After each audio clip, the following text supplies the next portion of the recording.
앞에 영상을 우리가 볼 것 같으면 우리가 성경시대의 가족이라고 하는 이러한 사진을 볼 수가 있습니다. 요즘 매주 목요일마다 우리 장재일 목사님을 통해서 이렇게 세미나를 또 우리가 줌으로 방 안에서 앉아서 줌으로 이렇게 보고 있는데, 장 목사님이 목사님들한테 제공해 주신 파워포인트 자료 안에 있는 것이고요. 요건 실제적으로 저도 예루살렘에서 여리고로 내려가다 보면 현재 지금 요게 베두인 가족입니다. 요게 베두인 가족들이 예루살렘으로 내려가다 보면 정말 사막이에요. 이런 땅들이 사막인데 베두인들이 저도 이렇게 차를 타고 가면서 볼 수가 있었는데, 이들이 그 사막 가운데 여러 가지 이렇게 나무 판자나 요즘은 좀 좋아 판넬까지 사용하고 있더라고요. 판넬을 써서 이렇게 집을 짓고 천막을 짓고, 이렇게 현재 21세기인데도 이 베두인 사람들은요 지금까지 이렇게 나그네 생활을 하고 있는 이런 모습들을 볼 수가 있었습니다. 참고로 성경시대 뭐라고요? 가족. 성경시대 21세기에도 지금 이렇게 보시면 이게 한 가족입니다. 한 마을이고요, 한 가족. 군데군데 차를 타고 하다 보면 이런 사람들이 앞에 이렇게 도로 좌우에 보이고요, 산을 넘어가면 또 있고 또 있고 또 있어요. 근데 이게 한 가족입니다. 우리 한번 클릭 한번 해주시고요. 보시면은 군데군데 이렇게 동그라미로 해서 사람이 있습니다. 계속해서 클릭해 주세요. 자, 보시면은 쭉 이제 아이들이 있고요, 사람들이 곳곳에 아이들이 뛰노는 장면들이 있고, 또 살림을 사는 또 사람들이 있고요, 여러 가지 일을 하는 사람도 있고, 여러 사람들이 곳곳에서 살고 있는 것을 볼 수가 있는 것입니다. 이것을 가지고 뭐라고 하냐면 가족이라고 말을 하고요, 한 무리, 한 집단에 소속된 이러한 사람들을 가리켜서 가족이다라고 그렇게 말을 하고 있습니다. 자, 이런 상황에서 성경을 봐야 된다라는 것이지요. 성경은 내 이웃을 어떻게 하라고요? 내 몸과 같이 사랑하라. 자, 그러면은 여기에서 이 친구에게 이웃이 누굽니까? 가족입니다. 사촌이에요. 8촌입니다. 7촌이고요. 가족입니다. 그러면은 내 원수를 라고 말할 때 원수는 누굴까요? 가족입니다. 친척이고요. 8촌이고요. 말하자면 이웃과 가족의 개념을, 그래서 성경에 보면은 마태복음에 뭐라고 어떤 말씀이 있습니까? 네 원수가 어디에 있다고요? 자기 집안 식구니라 라고 마태복음 10장에 그렇게 말을 하고 있습니다. 무엇을 말해주냐면은 이러한 사람들의 무리 속에 예수 그리스도의 말씀을 믿는 사람이 있고, 이 무리 속에는 예수 그리스도의 말씀을 믿지 않는 사람이 있다라는 사실이지요. 아버지나 어머니는 예수를 믿지 않고 자녀는 예수를 믿습니다. 그러면은 그 가운데 가족들 사이에서 예수 믿는 사람은 하나님의 자녀가 되는 것이고, 예수를 믿지 않는 사람은요 하나님의 자녀가 될 수가 없다라는 사실입니다. 그래서 마태복음 10장 34절에 내가 너희에게 화평을 주러 온 줄로 생각하지 마라, 검을 주러 왔노라 라고 그렇게 말합니다. 여러분, 검의 특징이 뭡니까? 검은 가르는 특징을 갖고 있습니다. 그래서 예수 그리스도께서 오신 그 말씀, 예수 그리스도의 말씀으로 통해서 가정 안에서 뭐가 달라진다는 겁니까? 하나님의 백성과,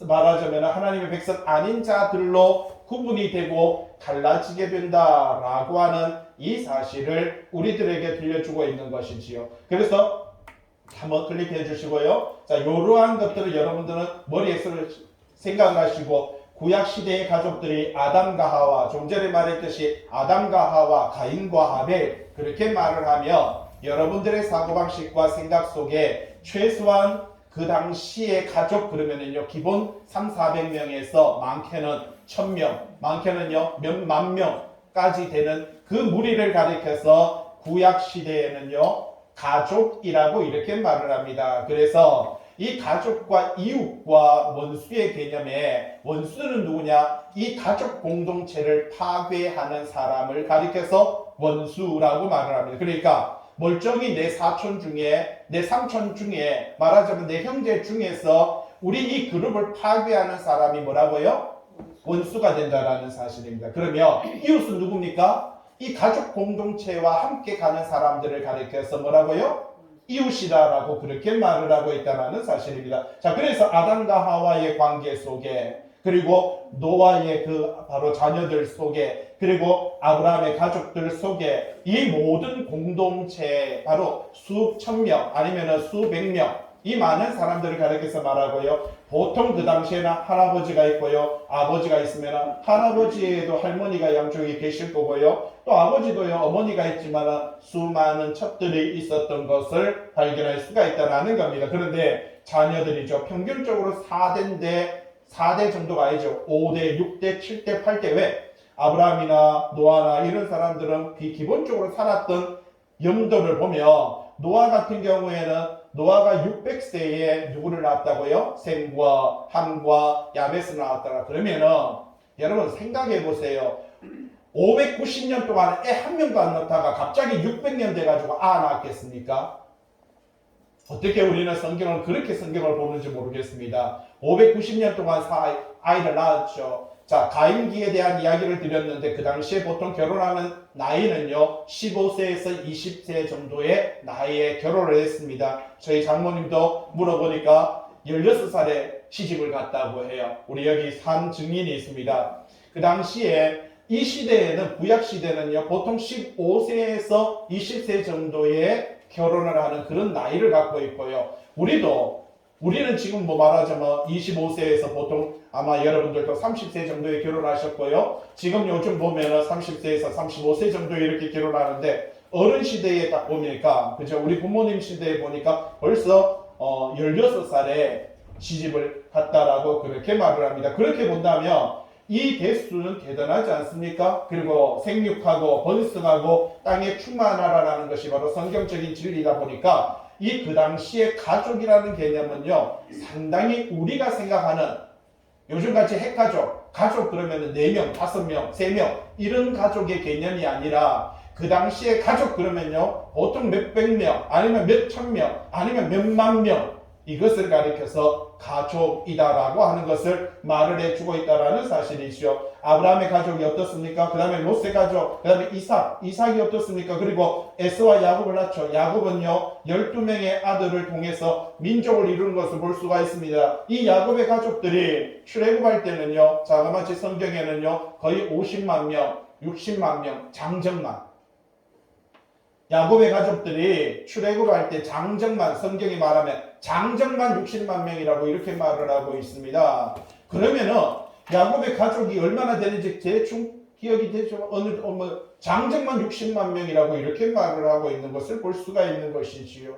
그리고 아브라함의 가족은요. 아브라함이 3명의 부인을 통해서 사라를 통해서 또 그두라를 통해서 사라의 몸종이었던 하가를 통해서 자녀들을 낳는 것을 볼 수가 있는데 사라를 통해서는 이삭을 낳지만 그러나 아브라함이 그두라를 통해서는 6명의 아이를 낳고요. 그 6명의 아이들이 또 6족장이 되는 것을 볼 수가 있고 그가 몸종을 통해서 낳았던 하갈, 그 이스마엘이 12명의 아이를 낳았는데 그가 12명의 족장이 되는 것을 볼 수가 있습니다. 여러분 족장이라는 뜻은 좀 전에 말했듯이 한 무리의 리더자를 가리켜서 족장이라고 말을 하는 거예요. 그러면 성경에 보니까 아브라함에게 내가 너에게 많은 무리의 아비가 될 것이다 라고 이렇게 말합니다. 여러분 한두 무리가 아니고요.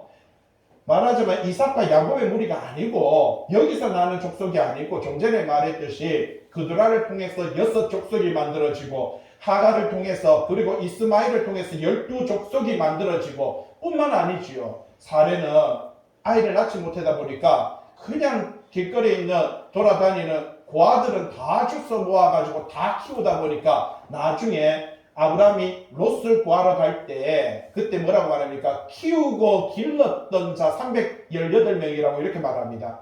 318명의 청년들이 롯은 우리 형제입니다. 아까 말했죠. 형제예요. 어릴 때부터 같이 자란 한 민족인 거예요. 한 공동체인 거예요. 우리 형제를 그렇게 공격했는 그 무리들을 그냥 둘 수 없습니다. 저희들이 가만히 있을 수 없죠. 형제를 구하러 가자. 그게 쫓아나간 게 누굽니까? 롯의 형제라고 말을 하는 그들이 318명의 장정들이 롯을 구하기 위해서 쫓아갔습니다. 그런데 318명이 또 결혼하고 자식을 낳았으니까 생각해 보세요. 아브라함에게는 지금 그가 172세인가 그때 죽을 때 자기 앞에 펼쳐져 있는 장관은요. 어떻게 보면 318명의 자손들이 그들이 번성하고 번성했는 것과 그들의 자손 6족속과 하갈의 바로 아들 이스마엘의 자손 12족속과 이 무리들이 그냥 이거는 셀 수 없는 무리가 자기 앞에 와서 아브라함이 죽을 때 통곡을 하면서 울고 있는 이 장면을 보면서 하늘의 별과 같이 땅의 모래가 같이 될 거라는 것은 여러분 미래적인 약속이 아니라 현실적으로 그가 살아서 죽을 때 보는 현실인 것을 발견할 수가 있다라는 것입니다.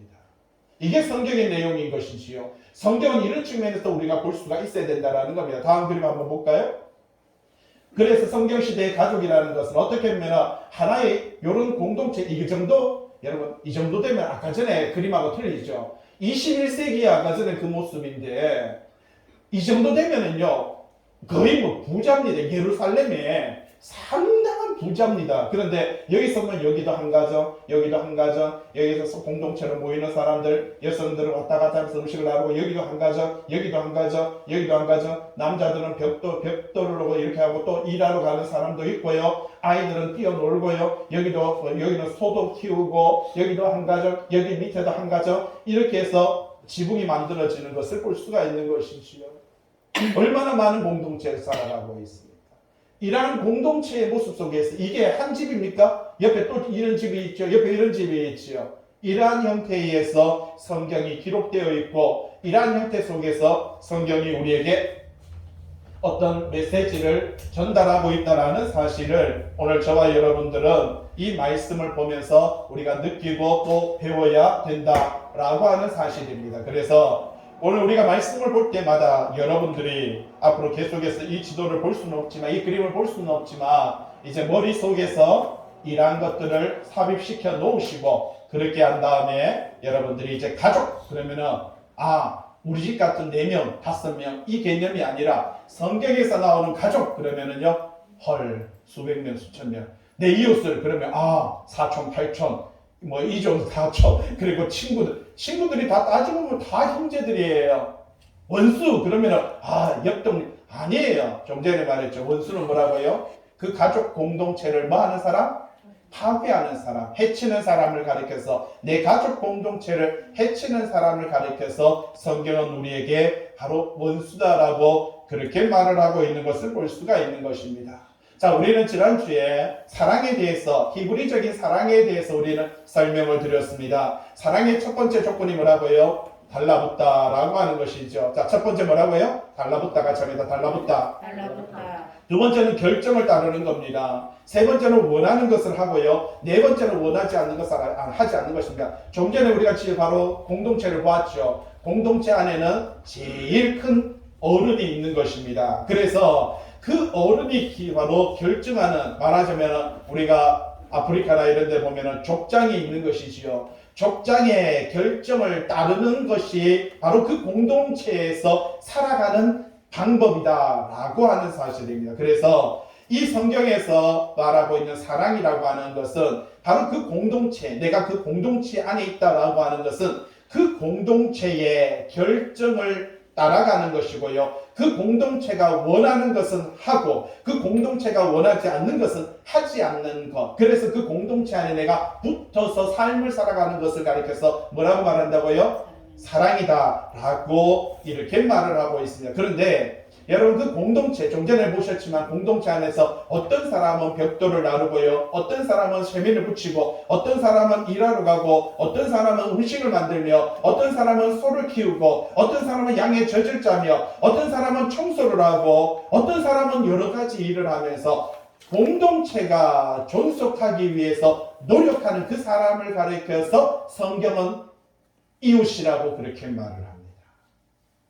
그런데 만약에 그 공동체에서 저는 싫어요. 저는 일하기 싫어요. 저는 그냥 먹고 자고 놀래요. 저 손대지 마세요. 저 건들지 마세요. 이 사람이 뭐라고요? 원수입니다. 이 공동체의 질서를, 공동체의 흐름을 파괴하고 해치는 사람을 가리켜서 성경이 말하는 뭐라고 말합니까? 원수라고 그렇게 말을 하고 있는 것을 발견할 수가 있다는 사실이지요. 자, 우리는 계속해서 이 말씀을 통해서 언제나 내가 그 공동체를 사랑한다면 실제적인 뭐가 필요합니까? 행동이라고 하는 것이 우리들에게 필요한 거예요. 교회도 마찬가지입니다. 이 교회 공동체 안에 이 공동체를 사랑한다며 이 공동체를 위해서 내가 뭘 하는 거라고요? 행동이라고 하는 것이 필요한 것이고요. 가정도 마찬가지입니다. 여러분들은 지금 핵가족, 소가족 속에서 4명 살고 3명 살지만 그 가정의 공동체 안에서의 내가 달라붙고 그곳에서 내가 삶을 살아가기 위해서는 가장 중요한 것은 이 가정에서의 리더자, 이 가정에서의 아버지, 어떻게 보면 이 가정을 이끌어가는 사람의 결정을 따라야 되는 것이고 그 결정에 그들이 이 가정 공동체가 원하는 것은 내가 하고 그 공동체가 원하는, 가정이 원하는 것은 하지 않는 것을 가리켜서 우리는 뭐라고 말합니까? 바로 사랑이며 가족 공동체다. 그렇게 말을 하고 있는 것을 볼 수가 있다라는 사실입니다. 여러분 책에 보면 요한 1서 3장 18절 말씀 한번 보시기 바랍니다. 요한 1서 3장 18절 33페이지에 있죠. 같이 한번 읽어볼까요? 시작. 자녀들아 우리가 말과 혀로만 사랑하지 말고 행함과 진실함으로 하자. 그렇습니다. 이 말씀을 보면 자녀들아 우리가 여러분 말과 혀로만 뭐 한다고요? 사랑합니다. 얼마든지 할 수 있죠. 사랑합니다. 사랑합니다. 사랑합니다. 감사합니다. 예? 그렇게 충분히 고맙습니다. 여러분 그런데 감사하면 감사에 뭘 해야 된다? 표현을 해야 되고요. 사랑하면 사랑에 뭘 해야 된다? 표현을 해야 된다는 사실입니다. 여러분 믿음도 마찬가지입니다. 얘가 하나님을 믿습니다. 얼마든지 할 수 있죠. 주여 믿습니다. 아멘 할렐루야. 얼마든지 할 수 있습니다. 그러나 야고보서 2장 14절에 어떤 말씀들이 있습니까? 한번 찾아보면 좋을 것 같아요. 내 형제들아 만일 사람이 믿음이 있노라 하고 뭐가 없으면 행함이 없으면 어떻게 된다고요? 무슨 이익이 있으리요? 그 믿음이 자기를 어떻게 한다? 구원할 수가 있겠느냐라고 그렇게 말을 하고 있는 것을 발견할 수가 있다라는 겁니다. 그러면서 야고보서 2장 26절에 영혼 없는 몸이 죽은 것 같이, 여러분 영혼 없는 몸은 죽은 몸입니다. 마찬가지로 뭐가 없는? 행함이 없는 믿음은 뭐라고요? 맞습니다.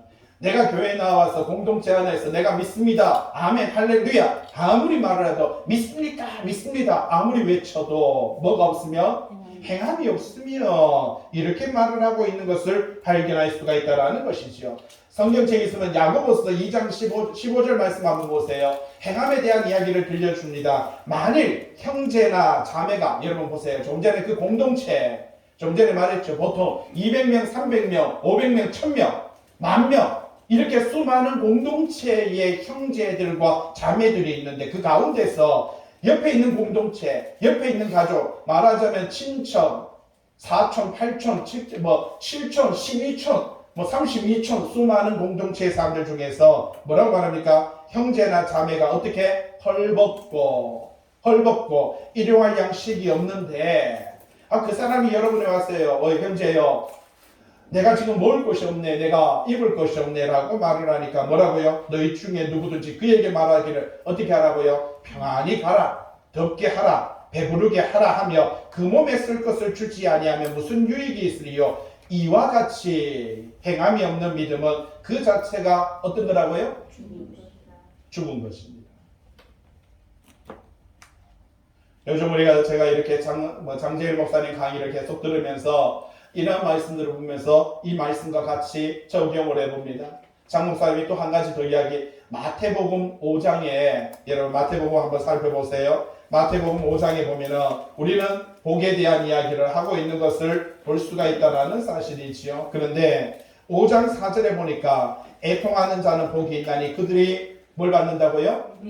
그렇죠. 여러분이 생각할 때 우리가 이때까지 알고 있는 애통이 뭡니까? 여기서 애통하는 게 뭐였어요? 여러분 믿지 않는 사람들, 저 불신자들, 저들을 바라보면서 우리가 뭐 한다고요? 애통하죠. 하나님 저들을 위해서. 그래서 우리가 뭐 해야 된다고요? 기도하죠. 통곡하면서 밤새워서 우리가 기도합니다. 누구를 위해서? 믿지 않는 하나님, 믿지 않는 우리 아버지, 믿지 않는 우리 어머니, 믿지 않는 우리 가족들, 믿지 않는 우리 남편, 믿지 않는 우리 아내, 그리고 믿지 않는 내 친척, 일가 친척을 위해서 뭐 하면? 애통하며. 그래서 우리는 애통자랍니다. 그래서 기도할 때마다 울면서 기도해요. 쭉 하면서 막 그렇게 기도하면 애통하는 자는 뭐 받는다? 위로를 받는다. 그러니까 복이 있다 이렇게 말하니까 그래서 애통자라면 위로라고 생각하고 그것이 복이라고 생각하는데 잘 보세요. 조금 전에 공동체를 생각하세요. 공동체. 여러분 여기서 애통이라는 것은 사랑하는 남편이 죽었어요. 유대인들은 아까 사막이죠. 죽으면 그날 바로 무덤에 묻습니다. 3일장이 아니에요. 그날 일단 무대 왜 바로 부패하고 썩고 냄새나기가 아까 말했죠. 그 공동체 안에서 벌써 시체가 썩고 냄새가 나며 공동체에 엄청난 피해를 주는 거예요. 그런데 그러니까 일단은 먼저 묻어요. 그날 바로 묻어요. 그리고는 일주일 동안 울어요. 고굴합니다. 이걸 가리켜서 애통이라고 말합니다.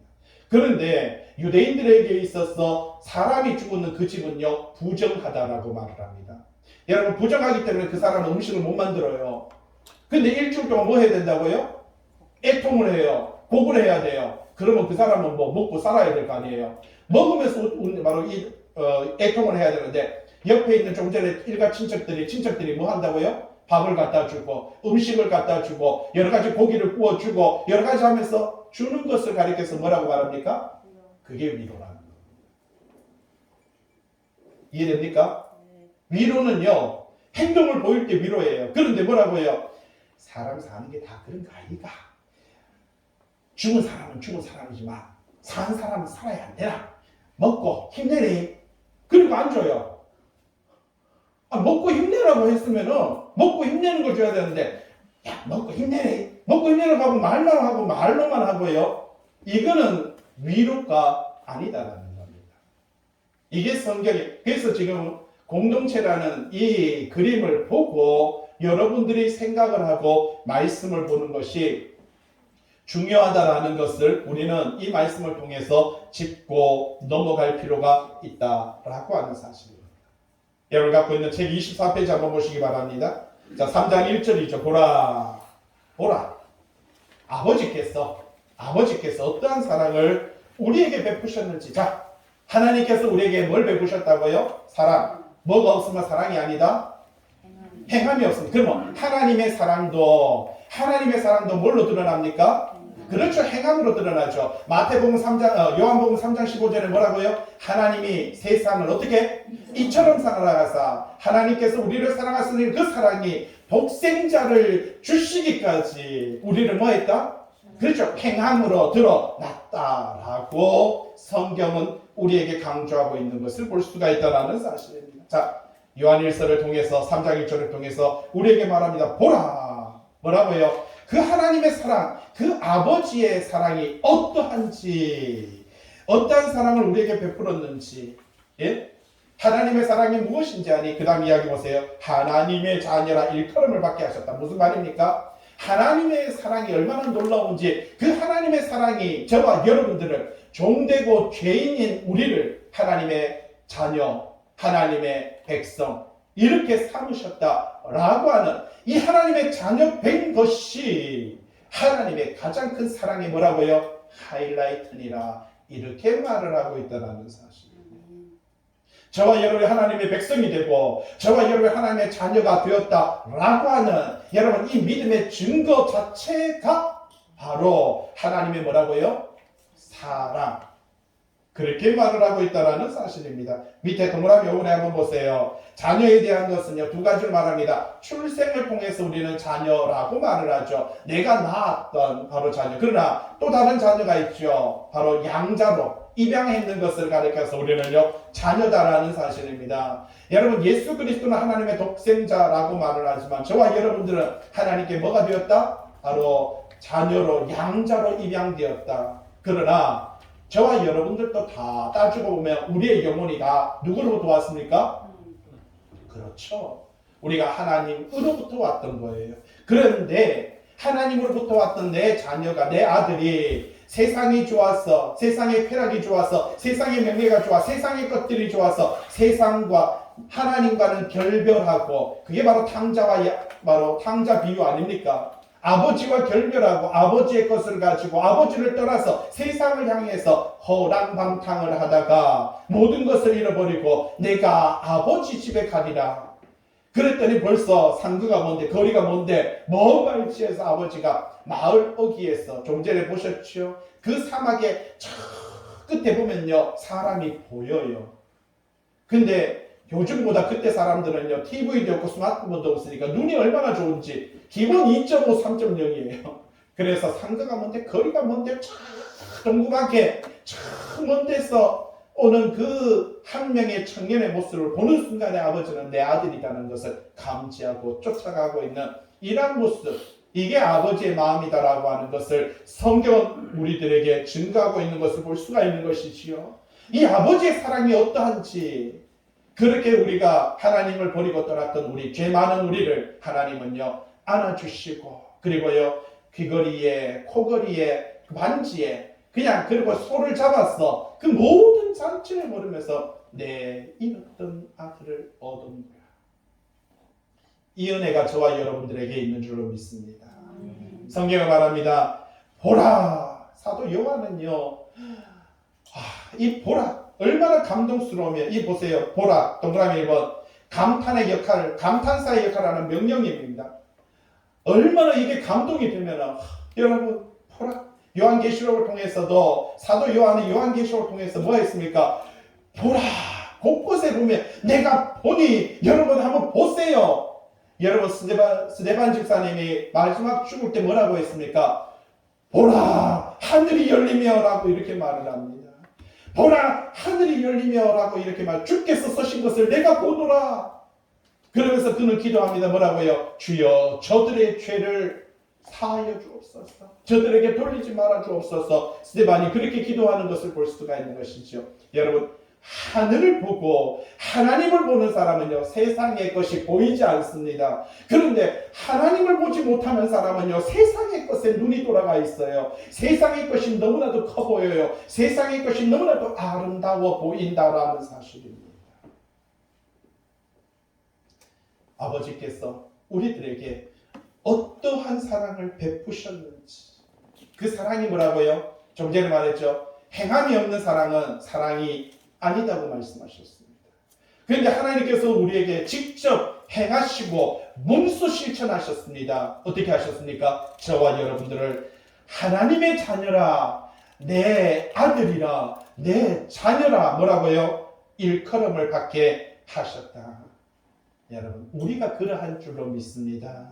그러므로 세상이 우리를 알지 못하면 그를 알지 못합니다. 맞습니다. 세상은요, 결단코 어둠 속에 있다 보니까 어둠 속에 있는 자들은요, 빛을 바라볼 수가 없다라는 겁니다. 그러나 빛 안에 있는 사람들은요, 모든 것을 볼 수가 있다라는 것이죠. 그래서 이 빛이, 성경의 요한복음 1장 5절에 뭐라고 말합니까? 어둠의 빛이 돼 어둠이 깨닫지 못하더라, 이렇게 말을 하고 있는 것을 볼 수가 있다는 사실입니다. 오늘 저와 여러분들이 빛 안에 들어와 하나님의 자녀가 되고 하나님의 백성이 되었다라고 하는 것, 여러분 이것만큼 더 놀라운 축복과 은혜는 존재할 수가 없다라는 겁니다. 그래서 내가 하나님의 자녀가 되었습니다. 하나님의 양자가 되었습니다. 하나님의 백성으로 거듭났습니다. 하나님의 사람으로 다시 한번 태어났습니다. 오른쪽에 25페이지에 바로 그 도표를 보시면, 여러분 우리가 이렇게 거듭나고, 그죠? 바로 하나님의 사랑의 선물입니다. 우리가 구원함을 얻고, 여러분 우리가 중생함을 얻고, 우리가 이 첫째 부활 안에 들어간 것은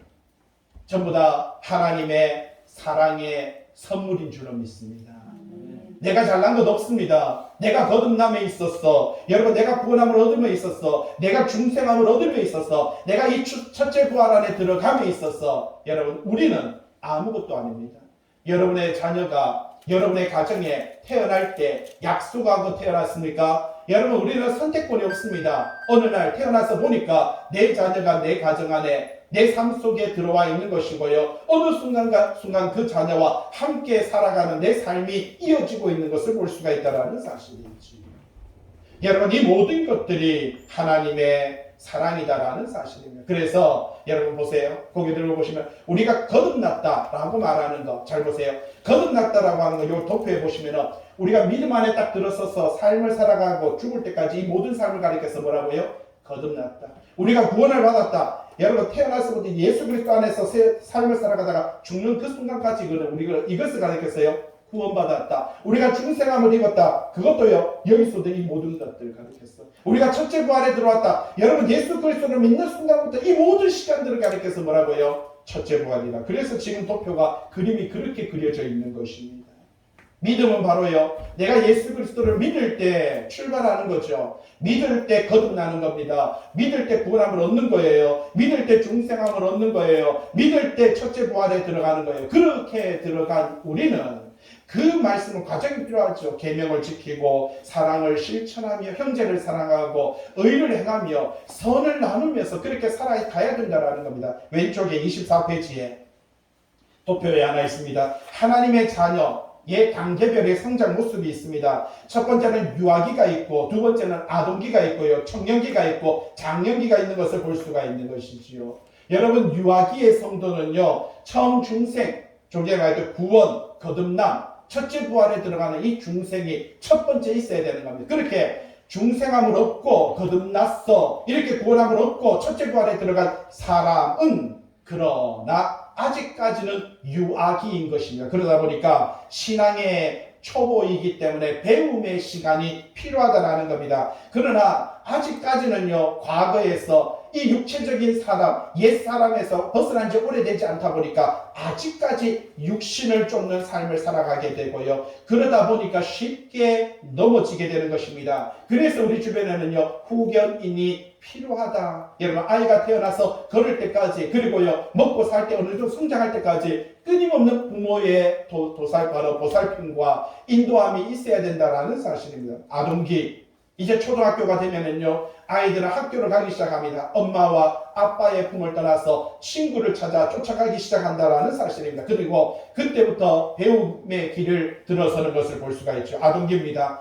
마땅히 행할 바를 배워야 됩니다. 여러분, 마땅히 행할 바가 뭐예요? 사랑이지요. 형제를 사랑하고 이웃을 사랑하며 남을 섬기고 배려합니다. 좀 전에 사진에서 봤던 이 공동체, 가족 공동체, 말하자면 수백 명, 수천 명의 가족 공동체에서 여러분, 내 개인적인 사고방식은요, 인정되지 않습니다. 그런데 오늘 핵가족이다 보니까 전부 다 가정마다, 집집마다 아이들이 태어나니까 아이들 하나하나가요, 집집마다 왕자가 되어 있고 집집마다 공주가 되어 있는 거예요. 예? 근데 엄마나 아빠는요, 전부 다 그 집에 운전기사가 되어가지고 돈을 벌어오는 있잖아요, 하인 되어가지고 해주니까 애들이 엄마 카드, 아빠 운전기사 지 맘대로 쓰다가 장가를 가고 시집을 갔더니 이거는 평생 밥 한 번 못하고 일 한 번 안 하고요, 시집만 장가가 가니까 전부 다 뭐라고 합니까? 남편 보고 니 내한테 맞춰. 아니, 남편 아내 보고 너는 내한테 맞춰. 왜? 어릴 때부터 뭐만 있어요? 좋은 하인을 한 번도 안 해봤고 뭐만 해봤습니까? 역할론적으로 공주하고 왕자만 해놓으니까 전다지 남편도 지 종인 줄 알고 아내도 지 종인 줄 알고, 서로가 서로를 그때부터요 죽자고 싸우고. 예? 우리 딸내미 이거 보니까 벌써 저쪽에는 벌써 질서가 정해졌어요. 종과 주인이 막 가르쳐집니다. 예? 그런데 항상 성경은요, 동등함을 이야기해주고 있는 것입니다. 여러분, 서로 뭐 한다고요? 성경은 사랑하라라고 말하죠. 남편들아, 아내를 사랑하며. 그런데 어떻게 사랑하라? 주께서 교회를 사랑한 것 같이 사랑하라. 여러분, 주께서 교회를 어떻게 사랑했습니까? 죽기까지 사랑했습니다. 자기가 죽으면서 사랑했습니다. 그런데 아내들아, 네 남편에게 뭐하며? 복종하며. 여러분, 사랑하기 때문에 복종하는 거예요. 내가 사랑하기 때문에 그 말씀을 순종한다는 겁니다. 성경은 우리들에게 끊임없이 이 사랑이라는 것을, 형제 사랑에 대한 것을 끊임없이 강조하고 있습니다. 아동기가 있습니다. 그런데 이 행할 바를 배우게 되고요, 신앙의 초보를, 그렇죠, 초등학교, 중학교, 고등학교를 통해서 교육을 받듯이 교회 안에서도 이 말씀의 양육이 필요하다라는 사실입니다. 그리고요, 세상의 유혹으로 넘어지기도 합니다. 맞습니다. 뭐 우리 말 맞다나 친구 잘못 만나가. 근데 친구 잘못 만나는 게 아니라 우리 아가 잘못이에요. 우리 아가 친구의 문제덩어리예요. 예? 전에도 제가 동부중학교에 중학교 2학년 아이들 문제아동 12명을 밤마다 문제아동 한 명씩을 불러가지고 저한테 한 학기를 수업을 시켰습니다. 그래서 12명 데리고 오징어 가셈, 요즘 오징어 게임하는데 제가 진짜 애들 데리고 오징어 가셈 했거든요. 우리는 오징어 가셈이라고 했거든요. 오징어 가셈하고 발야구하고 족구하고 부메랑 던지기 하고 말타기 소타기 하고 뭐 별걸 다 했어요. 걔들이 문제아동인 거예요. 밤마다 선생님들이 감당을 뭐 하는 거예요. 선생님 다 여자 선생님들이에요. 운동회를 했어요. 제가 운동회라는데 앰프를 가지고 와서 운동회를 제가 진행을 했습니다. 진행을 했는데 좀 전에 그 12명이 운동장을 다 누비는 거예요. 이놈의 12명이 운동장을 누비면서 짐을 나르고 공을 나르고 매트를 나르고 핸들을 나르고 이 친구들이 엄청 건강한 친구들인 거예요. 문제아동이 아니었어요. 그런데 학교에서는 문제아동 12명 방마다 대표적인 문제아동을 뽑아가지고 월요일 아침 9시부터 11시까지 2시간 동안 에너지를 빼돌라고. 그래서 저하고 다른 애들은 전부 다 교실에 있고 전부 다 공부하는데 12명만 운동장에서 놀아요. 기가 막히게 오징어 가슴하고 놀아요. 옷 집어째주고 가르쳐 주는데 하나하나 다 가르쳐 줬습니다. 예. 요즘 인기 오징어 가슴, 오징어 게임 인기인데 그때 그런 거 하고 놀았어요. 근데 어느 날 알고 보니까 그 걔들이 우리 아들 친구들이. 성훈이 친구인 거예요. 그러더니 그 친구들이 어느 날 단체로 우리 집에 왔어요. 15명이 와가지고 뭐라는 자리에 성훈이 보고요. 이야, 너가 아빠 진짜 착하네. 그러고 앉았어요. 예? 그게 현실인 거예요. 우리는 보통 아동기가 필요합니다. 신앙의 초보를 벗어나야 되고요. 이렇게 세상의 유혹들이 요즘 보세요. 청소년들이 남의 집 오토바이, 남의 집 차 훔쳐가지고 타고 다니는 거 사고 나는 것도 볼 수 있죠. 이렇게 아동기죠. 청년기가 있습니다. 하나님의 뜻을 행합니다.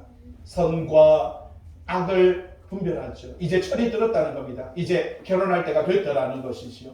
여러분들은 지금 어떤 위치에 있습니까? 어떤 신앙의 위치를 향해서 나아가고 있냐는 사실입니다. 여러분 이런 청년기가 되면 표대를 향해서 나아가게 되고요. 내가 시험이 와도 인내로 극복하게 됩니다. 그래서 현실 속에서 주어진 시간에서 최선을 다하게 되죠. 여러분 장가 가기 전에 아이들은요. 좋은 차도 뽑고 싶고 좋은 직장도 돈 많이 벌어가지고 해외도 가고 싶고 그렇습니다. 그런데 결혼하면 됩니까? 안 됩니까? 모든 것을 포기해야 됩니다. 오로지 벌어와야 되고 오로지 순종해야 되고 같이 맞춰야 되고 공동체를 위해서 아빠도 엄마도 희생하면서 그 태어난 아이를 위해서 그 공동체를 지키기 위해서 가정을 지키기 위해서 모두가 노력하게 되는 거예요. 이게 뭐라고요? 청년기가 되듯이 여러분 신앙도 그와 같다라고 말을 합니다. 그 시간이 지나면 나이가 이제 50이 되고 60이 되면 장년기가 오겠지요. 그때는 어떤 일이 벌어집니까? 다른 성도에게 본이 되어야 됩니다. 여러분 신앙생활 50년 했는데 신앙생활 30년 했는데 아직도 철부지같이 유아기에 머물러 있으면 큰일 납니다. 아직도 유아기에서 나는 중생함을 얻었는지 모르겠어요. 내가 구원받았는지 모르겠어요 하면 안 됩니다. 아직도 유아기에 머물러서는 안 된다는 사실은 그건 이미 끝났어요. 우리 애가 태어나서 성장해야 되는 겁니다. 이미 태어난 거예요. 태어났으면 내 자식이지 태어났는데 남의 자식입니까? 우리는 하나님의 백성이고 하나님의 자녀인 겁니다. 거듭났어요. 구원함을 얻었어요. 중생을 얻었어요. 첫째 부활에 들어왔어요. 하나님의 자녀가 되었어요. 하나님의 백성이 되었기 때문에 아동기와 바로 청년기를 거쳐서 장년기가 되어야 된다는 사실입니다. 그래서 다른 성도들을 양육하고 약한 성도는 권면하고 그리하여 우리가 성화 하나님의 거룩한 모습으로 그렇게 성화에 이뤄야 된다는 사실입니다.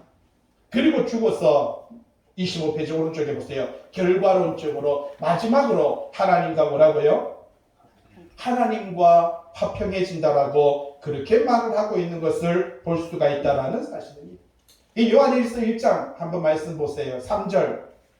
요한일서 1장 3절 사도 요한은 이 이야기를 어떻게 해놨습니까? 뭐라고 말을 합니까? 두 번째 줄에 성경책이 너희로 우리와 사귐이 그러니까 너희가 우리가 사귐이 있으면 너희와 우리의 사귐은 아버지와 그 아들 예수 그리스도와 더불어 누림이 된다. 그러니까 우리 형제들끼리 사귐이 있고 형제들 안에서 이 사귐으로 말미암아 우리끼리 말하자면 잘 사귀며 믿음 안에서 바로 신앙의 공동체 안에 사귀면 우리는 결국 하나님과 영원한 삶을 누릴 수 있게 되는 거야. 사도 요한이 1장 3절에서 그렇게 말을 하고 있는 것을 볼 수가 있다라는 사실입니다. 이것이 하나님과 뭐라고요? 화평해지는 그 단계에 이르른다라는 것입니다. 2절 말씀 사랑하는 자들아. 자 이제 말합니다. 이제는 사랑하는 자들아. 여러분 여기서 말하는 사랑하는 자들은 하나님께서 사랑하고 내가 사랑하는 것이에요. 우리가 서로 사랑해야 된다는 사실입니다. 우리가 지금은 하나님의 뭐라고요? 자녀라. 맞습니다. 여러분 3장 1절에 보세요. 하나님의 뭐라고요? 자녀라. 여기서도 하나님의 뭐라고 말합니까? 자녀라 이렇게 말을 하고 있지 않습니까? 여러분 우리는 하나님의 자녀, 하나님의 공동체, 하나님의 뜻을 쫓아가는 하나님의 사람, 하나님의 백성이다라고 하는 것을 말을 해줍니다. 뒤로 넘겨서 8절에 보세요. 죄를 짓는 자는 하나님의 아들이 아니다라고 이렇게 말을 합니다. 그리고요 28페이지에 보니까 9절에 하나님께로부터 난 자가 그죠? 하나님의 시며 하나님께로부터 난 자가 하나님으로부터 하나님의 자녀다. 10절에 하나님의 자녀들과 마귀의 자녀들에 대한 이야기를 구분하고 있는 것을 발견할 수가 있다라는 사실입니다. 하나님의 자녀, 사랑하는 자들아, 우리가 지금은 하나님의 뭐라고요? 자녀라. 맞습니다. 저와 여러분들은 하나님의 자녀인 줄로 믿습니다. 그래서 장래에 어떻게 될지는 제가 조금 전에 기도하면서 말씀드렸듯이 장래에 어떻게 될지는 맞습니다. 우리는 지금 하나님께서 누리는 그 영광, 예수 그리스도께서 그 보좌에서 누리는 전 우주의 영광, 여러분 그 찬란한 영광을 우리가 장래에 거기 가서 우리가 누리는 그 비전과 꿈을 가지고 오늘 우리는 스케치북에다가 그림을 그려야 된다는 겁니다. 내가 저 산을 바라보고 스케치북에 그림을 그듯이 우리가 하나님의 나라에 대한 꿈과 비전을 가지고 이 땅에서 우리는 그림을 그려야 됩니다. 어떻게? 하나님의 나라의 삶을 지금 살아야 된다는 사실입니다.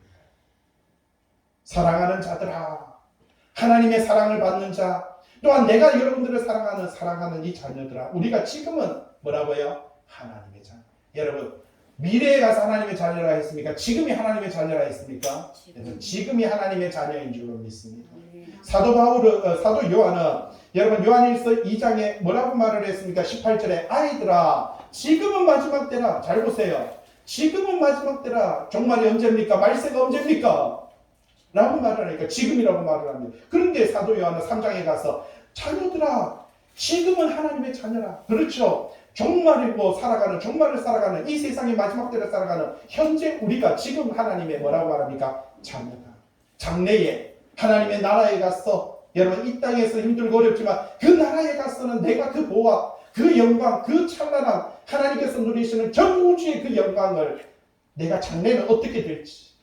예? 사도 요한은요 밤모섬에서 사도 요한계시록을 적을 때 이미 하나님의 영광을 보고 내려온 사람. 이미 하나님께서 보좌를 베풀고 하늘의 보좌를 베풀고 그것에서 전 우주를 다스리고 계시는 하나님의 그 영광을 보고 그 영광의 우편에 예수 그리스도가 계시며 수많은 믿음의 형제들이 베드로, 안드레, 야고보, 요한 수많은 형제들이 다 그 보좌에 그 24장로가 되어서 자기를 바라보면서 서로 인사하고 눈 맞추고 잘 지냈나 어떻게 지내노 했던 그 수많은 믿음의 형제들이 있는 것을 다 보고 그들이 어떤 영광을 누릴지 눈으로 보고 이 땅에 내려와서 요한계시록을 적고 그리고 요한복음을 적고 요한일서, 2서, 3서를 적으면서 저와 여러분들에게 아니 그 시대에 4세대, 5세대의 젊은이들에게 말합니다. 우리가 지금은 하나님의 자녀인데 얘들아 우리가 장래에 하나님의 나라에 가서 어떤 영광의 그 비전을 가지고 어떤 비전을 가지고 삶을 살아가는지 우리는 알 수 없잖아. 아직 나타나지 아니하였다. 여러분 보세요. 여기서 아주 중요한 단어가 있습니다. 지금과 아직이라고 하는 단어입니다. 지금 여러분 지금 우리는 여기 사지만 아직 그 미래는 아직 나에게 다가온 것은 아닙니다. 그러나 우리는요 아직 다가오지 않은 그 미래의 삶을 지금 여기서 살아야 된다는 것이 성경이 우리에게 가르쳐주는 진리이다라는 사실이죠. 아주 중요한 신학적인 교리가 여기서 나타납니다. 지금과 아직이라고 하는 그 교리입니다. 그가 나타나시면 우리가 그와 같을 줄 아는 것은 여보세요. 그가 나타나실 그날 그때 우리가 누구와 같다고요? 그와 같았습니다. 그래서 우리는 그 하늘 보좌에서 전 우주를 다스리는 예수 그리스도와 같이 우리는 아들로서 양자로서 입양받아 하나님의 백성으로서 전 우주를 다스리며 전 우주를 통치하고 지배하는 그 놀라운 영광 안에 거하게 될 것이다. 그와 같을 줄 아는 것은 뭐라고 말합니까? 그의 참모습 그대로 볼 것이기 때문이다. 오늘 저와 여러분들 믿음으로 거듭나 믿음으로 구원함을 얻고 믿음으로 중생을 얻어 믿음으로 바로 첫째 부활에 들어간 저와 여러분들은요 이 땅에서 하나님의 말씀을 실천하고 지키며 하나님의 그 사랑을 나누고 우리가 의와 선을 가지고 삶을 살아갈 때 좀 전에 말했던 하나님의 그 화평과 그 영광 안에 들어가는 주의 백성이 되심을 기억하고 오늘도 힘들고 어려운 과정 속에서도 언제나 신앙과 믿음을 지켜나가며 하나님의 뜻을 드러내는 주의 사람 되시길 주님의 이름으로 부탁드립니다.